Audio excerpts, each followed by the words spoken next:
একটা মেয়ে যদি চায় যে আমি আমার ইজ্জত ধরে রাখবো, কোনো ছেলের ক্ষমতা নাই সেই ইজ্জত নষ্ট করে। এটাই সত্য কথা। আমার স্ত্রী এই কথাটা খুব জোরালোভাবে আমাকে বলে, আমি যখন রাস্তায় হাঁটবো, আমি যদি চাই তাহলে কোনো ছেলে আমার কাছে ঘেঁষতে পারবে না। আমি সুযোগ দিলে তখন ঘেঁষতে পারবে। একটা মেয়ে যদি চায় যে একটা ছেলে আমার সাথে ইটিস পিটিস করুক, সে ছেলে করবেই করবে। একটা মেয়ে যদি চায় যে একটা ছেলে আমার পর্যন্ত আসতে পারবে না, আমি আমার ব্যক্তিত্ব গায়রত বজায় রাখবো, আমি ডিস্টেন্স মেনটেন করবো, আমি কোনো সুযোগ দিব না, ছেলে সুযোগ পাবে না কখনো। এত সহজ না। সর্বোচ্চ তখন কি করতে পারে, ধরে 10 জন মিলে ধরে ওকে জোর করে তার সাথে কিছু করতে পারে। ওরকম কিছু করলে তো আল্লাহর গজব নেমে আসবে। ওই যে সারা আলাইহিস সালামকে তুলে নিয়ে গিয়েছিলেন একটা বাদশা, মনে নেই আপনাদের? সারা আলাইহিস সালামকে একটা বাদশা এরকম উঠাই নিয়ে আসছে। আর সারা আলাইহিস সালাম সবচেয়ে সুন্দরী মেয়েদের একজন ছিলেন পৃথিবীর ইতিহাসে, ইব্রাহিম আলাইহিস সালামের স্ত্রী।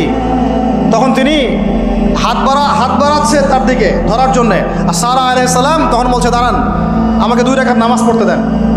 2 রাকাত নামাজ পড়ে তিনি আল্লাহর কাছে হাত তুলে বলে, আল্লাহ তুমি জানো আমি আমার সতীত্ব, আমার ইজ্জত, আমার সম্মান আমার স্বামী ছাড়া আর কারোর সামনে কখনো প্রদর্শন করি নাই। আজকে এই জালেমের হাত থেকে আল্লাহ তুমি আমাকে বাঁচাও। ওই দিকে ইব্রাহিম আলাইহিস সালাম নামাজে দাঁড়িয়ে গেছে। ওই জালেম বাদশা যখনই হাত বাড়ায়, হাত অবশ হয়ে যায়, মাথা ঘুরে পড়ে যায়। 3বার 4বার চেষ্টা করেছে, তারপর পারে নাই। শেষে বলেছে, তোমরা আমার কাছে কাকে নিয়ে আসছো, নিয়ে যাও এটা আমার সামনে থেকে।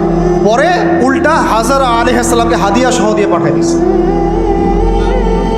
একটা মেয়ে চাইলে তার ইজ্জত সম্মান এভাবে রক্ষা করতে পারে।